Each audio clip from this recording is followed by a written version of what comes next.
Tentunya yaitu ketakwaan mereka dan karomah yang tak jarang membuat jamaah dan pengikutnya meyakini bahwa habaib tersebut adalah kekasih Allah habaib. Namun hal yang paling penting adalah bahwa kelebihan tersebut merupakan pemberian dari Allah Subhanahu wa taala atas ketakwaan dan kemuliaannya. Berikut adalah daftar 6 habaib di Indonesia yang dipercaya memiliki kelebihan berupa kesaktian atau karomah atas izin Allah Subhanahu wa taala. Mbah Priok. Beliau memiliki nama asli Al-Arif Billah Al-Habib Hasan bin Muhammad Al-Haddad. Beliau seorang ulama asal Ulu Palembang, Sumatera Selatan yang dilahirkan pada tahun 1291. Beliau wafat dalam perjalanan dakwah ke Pulau Jawa.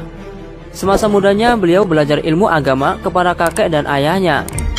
Setelah remaja, beliau melanjutkan studi ke Hadramaut, Yaman. Hampir sebagian umurnya digunakan untuk mengembara ilmu di negeri para wali tersebut. 23 tahun setelah Mbah Priok wafat, pemerintah kolonial Belanda yang hendak membangun pelabuhan mencoba menggusur makam Mbah Priok. Namun para pekerja yang diperintah menggusur menghilang secara misterius dan ada juga yang sakit. Tiap malam hari, para petugas Belanda melihat orang berbaju putih yang terpancar cahaya terang yang duduk di dekat lisan dalam kondisi berzikir memegang tasbih. Maka petugas Belanda mencari orang yang dapat berkomunikasi dengan sosok tersebut. Walhasil Habib Zain bin Muhammad Al-Haddad selaku adik Habib Hasan atau Mbah Priok berhasil berkomunikasi dengan sosok Mbah Priok. Dan akhirnya makam beliau dapat dipindahkan ke Koja, Tanjung Priok.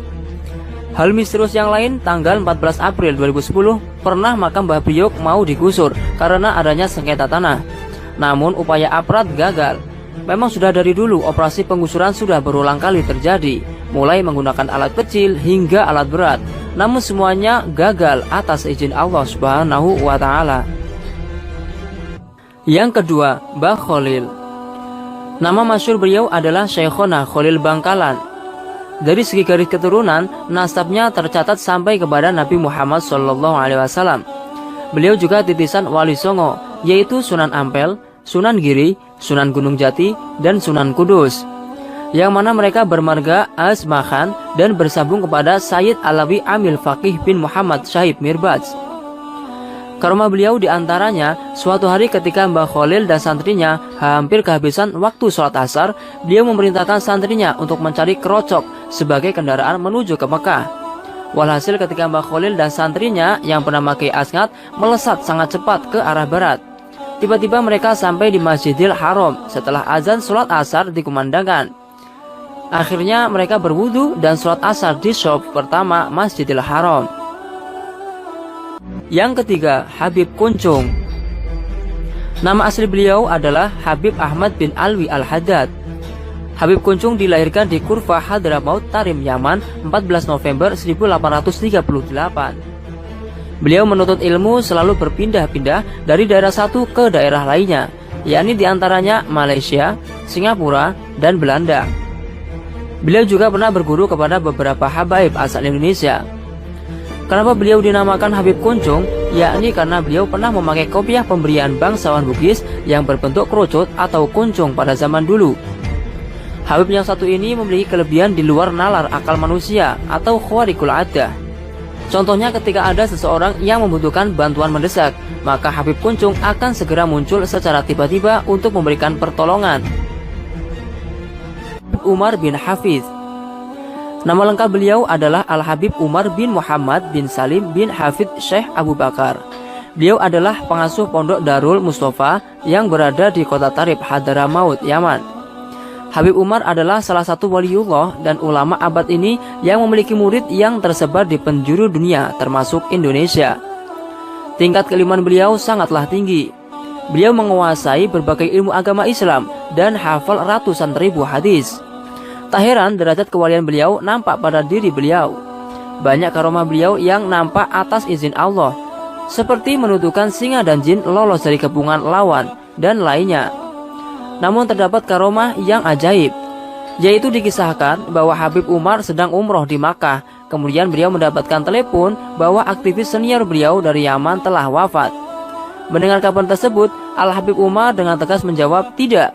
Dan ternyata ucapan beliau saat mengucapkan itu, dalam waktu yang sama terjadi jenazah aktivis tersebut bergerak dan dia hidup kembali atas izin Allah Subhanahu wa taala. Yang kelima, Habib Syekhan bin Mustafa Al-Bahar. Habib Syekhan banyak dijuluki Habib yang jazab atau nyeleneh oleh para ulama dan habaib karena diyakini sebagai waliullah. Beliau sering menghilangkan diri ketika karomah yang dimiliki terlihat oleh umum, dan sangat susah dicari karena beliau suka berpindah-pindah tempat dengan cepat. Bahkan Habib Umar bin Hafid sering mengatakan kepada jamaah bahwa kita kedatangan seorang waliullah, yakni wali Syekhan. Namun para jamaah tersebut tidak melihat sang Habib. Salah satu karomah beliau, yakni ada seseorang yang mengajak beliau ke acara maulid karena takut pulang kemalaman. Namun Habib Syekhan menyuruh orang tadi berangkat dahulu sambil sedikit marah. Tapi apa yang terjadi? Ternyata setelah orang tadi sampai di lokasi majelis, ternyata Habib Syekhan sudah duduk berada di depan bersama para habaib dan ulama lainnya. Maka orang tadi sangat kagum sambil tersenyum. Habib Soleh bin Muhsin Al-Hamid. Beliau adalah seorang wali kutub yang sering dikenal dengan Al-Habib Soleh Tanggul. Berasal dari Hadramaut yang pertama kali melakukan dakwahnya ke Indonesia sekitar tahun 1921 Masehi dan bermukim di daerah Jember, Jawa Timur. Beliau adalah Habib yang pernah ditemui Nabi Khidir alaihissalam di stasiun kereta api. Pada kisahnya, Nabi Khidir menyerupakan dirinya sebagai pengemis, namun ketika bersalaman tangannya lembut tak bertulang.